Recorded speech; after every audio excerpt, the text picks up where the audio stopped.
Bless up, my people. It's your boy Change Agent Cooper. Check out the shirt. Got to give a shout out to my man Antonio Logan. He's making some solid, empowering messages for t-shirts. Being a black man is hard work. We have to go extra hard to get it done. You already know what we up against. But being a black man is hard work. And I want to mix that with another quote that I got from one of my coaches back in the day. Hard work beats talent when talent don't work hard. You feel me? Being a black man is hard work, and hard work beats talent when talent don't work hard. Let's go. So today I want to do a quick video about the definition of a dislocated worker. So there are resources for dislocated workers here in North Carolina. Yes, there are resources that will pay for trainings for them and supportive services for them.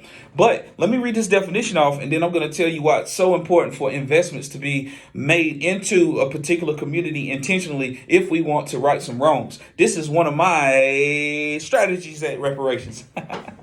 According to the Department of Labor, a worker is considered dislocated if he or she meets one of the following criteria: has been laid off or received a layoff notice from a job, or receives unemployment benefits as a result of being laid off and is unlikely to return to a previous occupation, was self-employed but is now without work due to economic conditions or natural disaster. Another one is the spouse of an active duty member of the armed forces and lost employment as a result of relocating because of a permanent duty station change.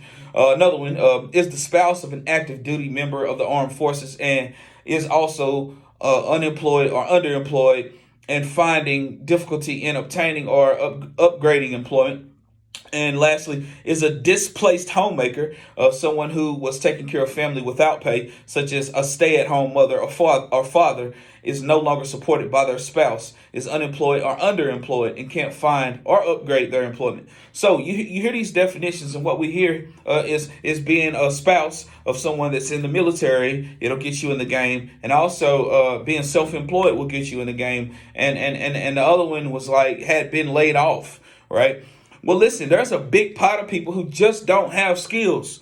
There's a large population of people who don't have skills, who didn't have anyone in their family that was teaching them how to work with their hands, that didn't hand them off to their friend who owns a company or is a supervisor at a company who can make power moves and get them a job, and they can learn how to do the job on the job training. There's a large amount of people who don't have these connections. They're socially and economically disconnected. You feel me? And so that's why higher power staffing is very important when it comes to advocacy, recruiting, and mentoring. Advocacy, recruiting, and mentoring. ARM, ARM. Yeah, ARM. Advocacy, recruiting, and mentoring. That's where higher powered staffing comes in at. We can recruit from those communities that have not been tapped into, from those communities that don't trust the system because the system has failed it over and over and over again. That's where higher powered staffing comes in, with the connections, with the mentoring. And you see here, the people that I'm talking about who are socially and economically disconnected, those people, they don't qualify as dislocated workers. They qualify as never located workers.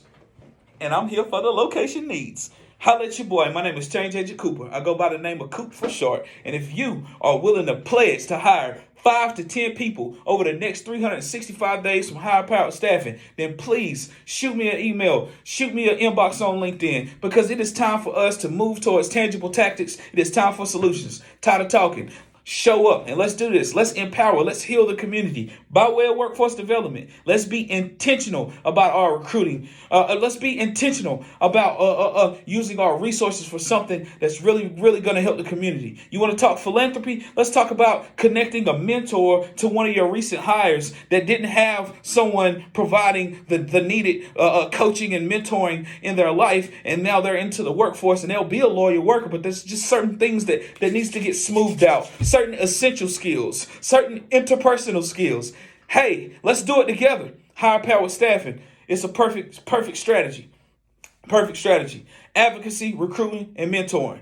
You hit me up. You say what your recruiting needs are, what you want, and then I recruit them, and then I mentor them straight like that once a week. We'll talk about the price after the fact. Community health workers, certified peer support specialists, registered certified alcohol drug counselor with the North Carolina State. Let's do this.